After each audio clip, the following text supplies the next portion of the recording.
good evening. It's Catherine. Now, I know you're thinking, Catherine, where's Micah? Well, if you saw Monday's episode, you know that I missed whatever casual day memo was sent out. Well, last night at about 2300, there was an email sent out to the entire cast and crew moving up filming 2 hours. I wonder who did that. Well, anyways, in the memory of my former co-host, today I will be taking over the show. Now, I know, 2020, it's been crazy. It's felt like that pressure cooker that your mom's like, chica, no toca las habichuelas. And you just go and you touch them anyways, and you get that face full of steam. And while you feel that hot air hitting your face, you kind of cry a little bit, and then you realize, oh my gosh, it's September. Well, yes, it is September. And if you didn't know, along with the official start to spooky season, September also includes a very important occasion. That's right, I'm talking about Hispanic American Heritage Month, hence all the wonderful flags around me. Now, being a Hispanic and growing up in America, it's, well, the best of both worlds. But it also is a giant cycle of a bunch of mini identity crises. I mean, for example, just drawing from my own personal experience, in elementary school, sometimes I got made fun of a little bit for speaking Spanish or, trying to embrace my ethnicity as much as I can. But, kind of looking back, I think it was that one year I cut my bangs and I kind of had that uncanny resemblance to Dora the Explorer. But I'm childhood traumas. But anyways, so as you can probably guess, I was really excited when my mother told me, Catherine, this year, I am taking you to the homeland. We are going to Colombia. Now, I'm half Colombian, which basically means any chance I get, I try to convince people that I am Shakira's cousin, twice or 3 times removed. But I'm also half Puerto Rican, which means you can thank my people for such amazing imports as Bad Bunny, Daddy Yankee, and of course, Bacardi. Yes. Thank you, Puerto Ricans. Now, anyways, back to my story. Elementary school, kind of traumatic in some ways, shapes, and forms. But when I got to Colombia and I was ready to see my family, I got into a room. There was so many people. And I went and I kissed all their cheeks, even though I didn't know any of them. And I had to learn that some people whose real name was Jose would be called Pepe, and some, pupis were actually called Christian, but, don't ask me about the nicknames, just a Latin thing. If you get it, you get it. Now, in that moment, there was a sense that I was the odd one out. Too American for Colombia, but too Colombian for America. Now, why do I say this? What is the point of this? Obviously, it's not to vilify any people or, to throw shame on my family in Colombia. I love them so much. But it's to point out that sometimes, in some places, there are people who feel underrepresented. And I know I'm not the only one. Now, in case you missed it, besides myself and Mrs. Gibson, we've only had male talent on the show. Now, no shame. But for a school that's 70% female, I think we can balance the talent out a little bit. Now, today, we are going to widen our perspectives, and we're gonna highlight the stories of those individuals at this institution who have been inadequately represented on the show thus far. Today, together, we will celebrate Kings in all its beauty and all its diversity. And no matter how uncomfortable the conversation is, we're going to have it. Now, I challenge you this September, as we go into National Hispanic American Heritage Month, how about instead of picking up that One Direction album, you listen to some CNCO? Or instead of ordering pizza, you order an empanada? Or instead of watching The Office, you watch a telenovela? Or if you want to, dip your foot into the water, just go with Jane the Virgin. It's really good. It's on Netflix. Ladies and gentlemen, this is Underrepresented Times with Catherine Blanco.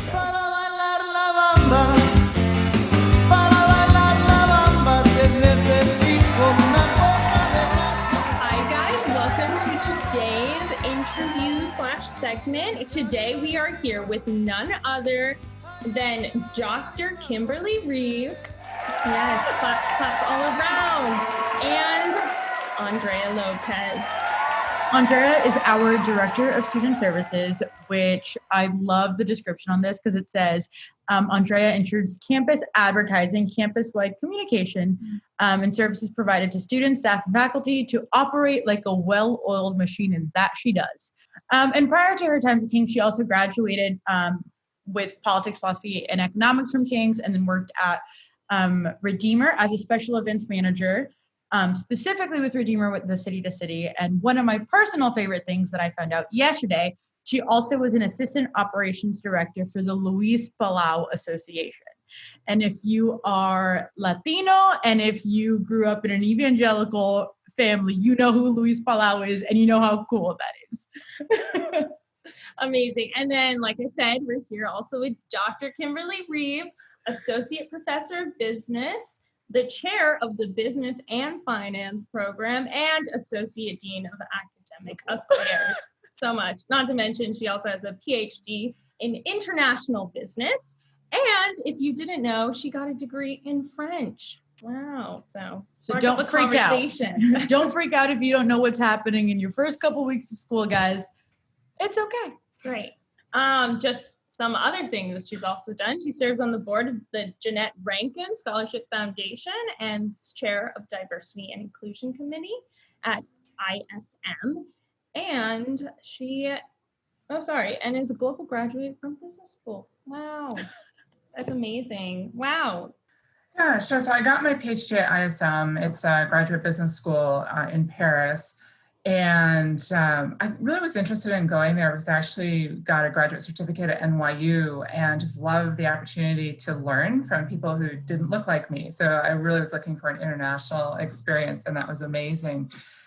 And one of the things I've always been interested in, and this comes up with my background too, so I'm a second career academic. I had a career in management consulting before I went back to school. And I was always the first woman and the youngest woman in any position that I had. And kind of once you get to the PhD level and you start doing your research, you're like, hey, wait a minute, I can actually do something about this maybe. And so I focused on research looking primarily at kind of this pipeline issue of like, where are women in institutions? And so my research focuses on how we can get women and people of color to have stronger retention rates in graduate business education. So how can we graduate women and more diverse population from MBA school as well as PhD and DBAs? And then the other aspect that Dr. Kabiawu and I have been working on as well is looking at the role of women on boards of directors and management teams. And we've been focusing on the extractive industry, oil and gas, because that is such a male-dominated field. And it's really interesting to see, like, even in very heavily male-dominated fields, that you actually have better financial performance as a corporation, shocking, if you have more women on your board and management team. So, you know, women are awesome. We just need more of us everywhere. Amen. That's a great statistic. Andrea, can you tell us a little bit about your experience and maybe, you know, at your job at Redeemer before, and maybe if you want, how it compares to your job here at King? Yeah, so I would say, I think going back to what Dr. Reeve mentioned, so not coming from the oil industry at all, but so Redeemer is complementarian, which means that, and they also believe that only men should be ordained. So in terms of senior cabinet members, it's largely male pastors, which really only led to so much capacity for women to be in leadership. So I worked for one of the only female VPs. We worked on something called the New York Project, which was focused on church planting in New York City. And so I think just because we were a very small team of two, so it was basically her and then me as her counterpart.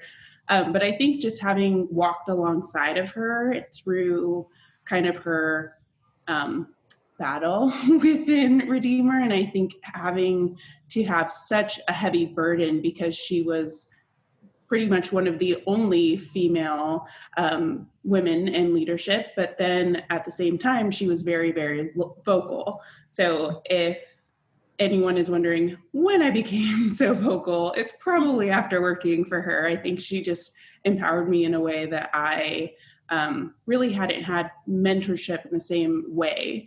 But I would say, I mean, exactly what Dr. Reeve is saying. First off, her ability to enhance what the experience was. I think her contribution, but also I saw the burden that was placed on her, how tired she would get meeting after meeting after meeting of being the only female voice and having to constantly say, hey, have we thought about women? Like, what about, and she was also Japanese. So I think also just talking about, person of color, I think that she was kind of balancing both hats all the time. So saw, I think, the power of what does it mean to be a woman who is vocal and who is constantly speaking up and fighting for justice and equality where it's needed, but also I think just how drained she was at the end of the day of having to have the same conversation over and over and over and over again. And so just such a unique view in terms of like what her role was and how I was able to support her in that. Yeah, I mean, on that note, I've said this before, and Catherine and I have had conversations about this. So we're both PPE majors, and I mean, Andrea, you were too. But the concept was I came in with a year essentially done already, so it just never lined up in my schedule for me to have a female professor. And I had one professor of color throughout all of that, and I remember kind of not thinking about it in a way until I had a conversation with my father. And he's like, well, like, who are your mentors? Who do you look to as your examples at school? And I was kind of like, I love my professors. I truly do. I think they're amazing. But I was like, you don't necessarily have, I don't know if it's like representation, the idea, but the concept that you can look towards someone. Yeah. So I guess for kind of both of you, Andrea, both as a student, but also like Dr. Reeve, you have the research on this, but like, what's it like necessarily working in those conditions? Because it's like something that I kind of realized is this isn't going to end when I like leave King's. Like it's something that like it's going to be a constant struggle. So what is that like, and just how do you do it, I guess? Yeah, first I just have to say King's is a really great environment for me. I was just thinking today, like I honestly think when I work, when I actually show up on campus, most days I'm like giggling to myself when I go to King's because I love King's so much. So it is a really good environment. I will say that just what Andrea was saying, that you definitely feel an extra burden. Like I know even at King's, I think all of us who are women, I won't speak on behalf of all of us, I'll speak for myself, but I know that I feel like I'm watched in not in a bad way necessarily, but I am so cognizant of everything of what am I wearing, like is what I'm wearing like I put on a nice outfit for today even but just being very cognizant of people are always looking at me and what do I do and how do I act, and you definitely as a woman, no matter where you are judged in very different ways than if you're a man. And I think being very aware of that, and one of the things that I do is I kind of make a game out of it. So you have to learn how to adapt your behavior. And, I mentioned it earlier, but I am an introvert. So I'm at my very happiest when I'm all by myself, and you just make a game of, all right, I have to turn it on. I have to be super extroverted and, I have to be aggressive in a way that I normally wouldn't be. So that has really helped me of just kind of learning, really realizing that life is in large part a game and you have to make it work for you, and learning how to adapt to do that. I love that. I would say a couple things coming from a student perspective of someone who attended King's. I just like to remind the female students of like, King's is really, really great, but it is not representative of all viewpoints.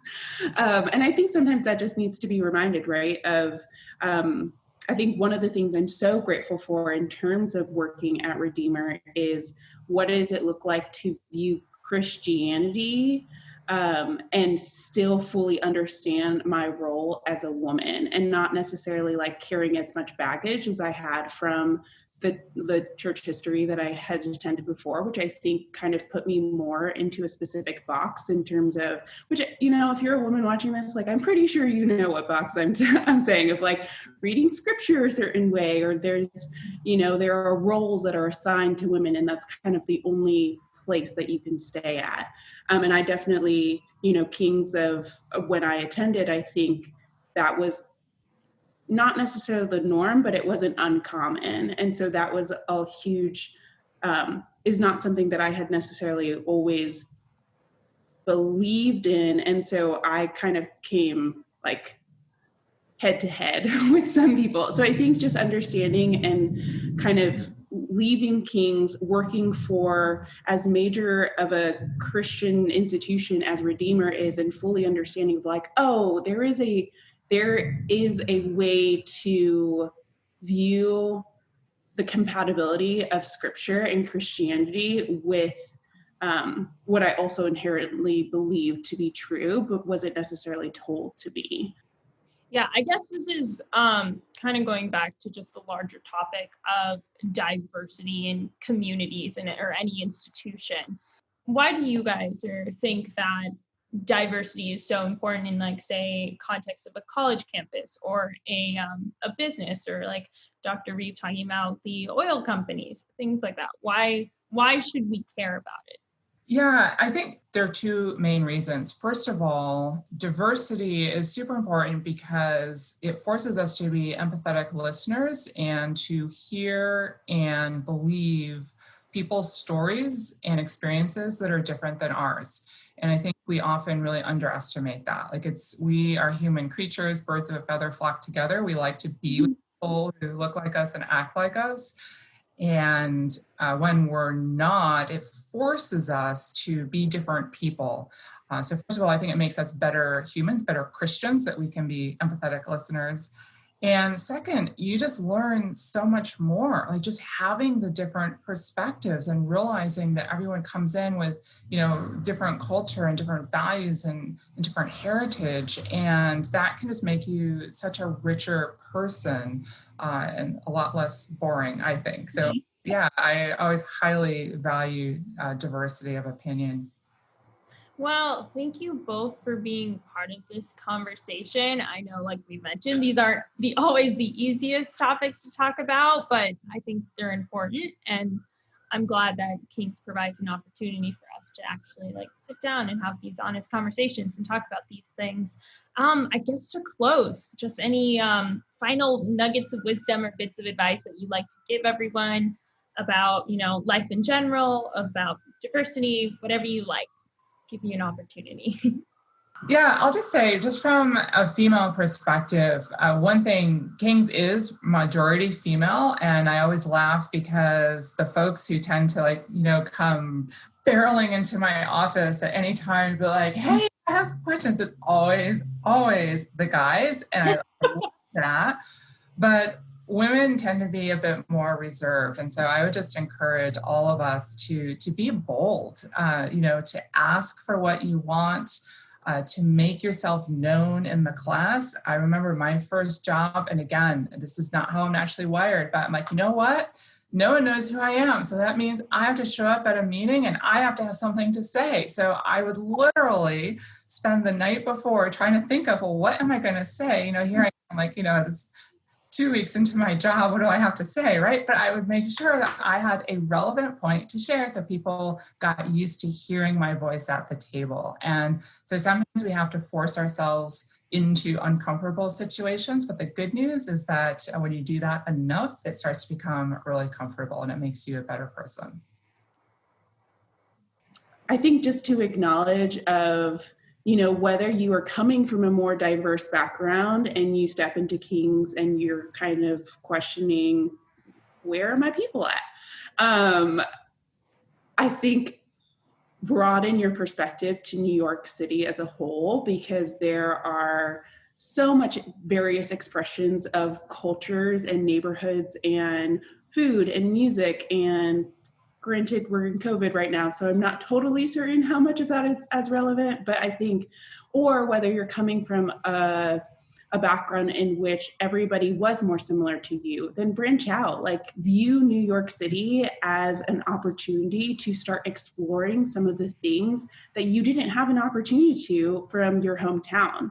There are just really great expressions of food and music and culture that can give you life if you allow it to. Great. I hope everyone takes that challenge to heart this semester, this year, in their life, always. I thank you so much.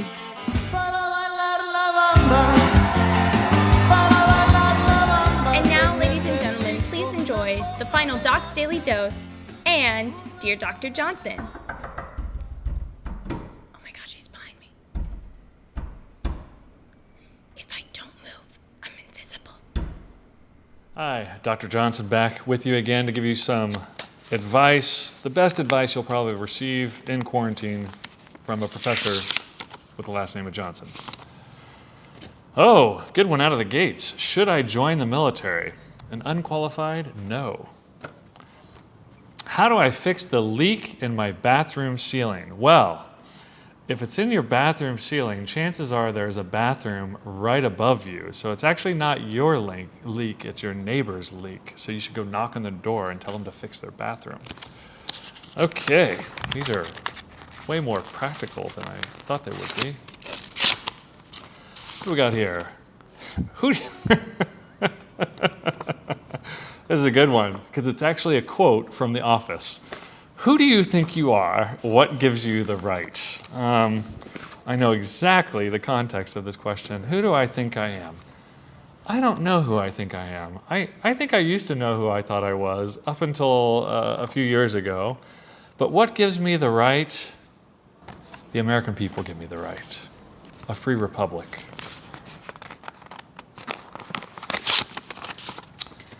How do I know if I'm called to singleness? Okay.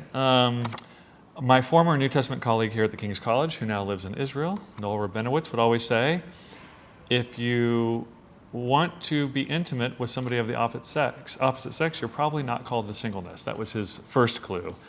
Otherwise, I think it's something you have to ask and reevaluate over and over again. I'm glad that somebody's even asking the question, how do I know if I'm called to singleness? Because I think most people just assume that it's not part of their life, and it's something that at some point we should all think about. When I became a Christian when I was 20, it was one of those things I thought seriously about. I'll be honest with you, I was terrified that I was called to singleness as a punishment from God, because I thought that's how he operated. I'm no longer convinced that's the case. But you should think about it, pray about it, talk to others about it. If you want to get married, chances, like you really deep in your heart want to get married, chances are you're probably not called to singleness, but maybe not. Okay. Who should I vote for in the upcoming election? Oh, general election. Is there an... Sorry, apparently I have a PhD in theology from the university. This actually looks very similar to my real diploma. I'm not lying. If you want to come into my office sometime, and I'll show you my actual PhD diploma, and it's one step above this. Who should I vote for in the upcoming general election? Now, I presume you're asking this because you want to know what I think of Biden or Trump. But the real question is Kanye on the ticket?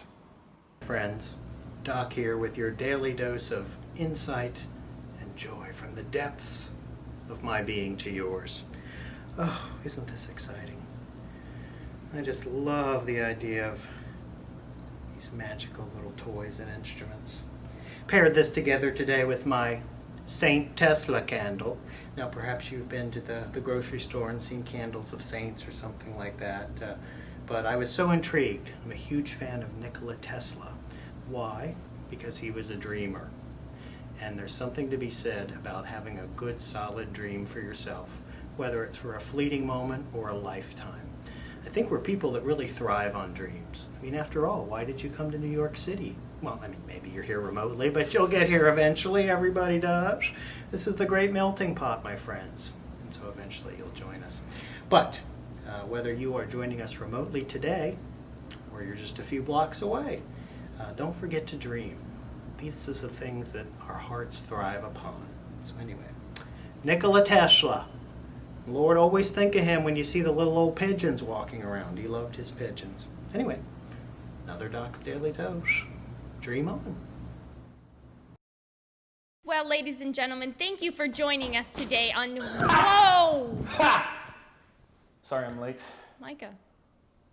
I'm back, guys. Don't worry. Wait, how'd you get in?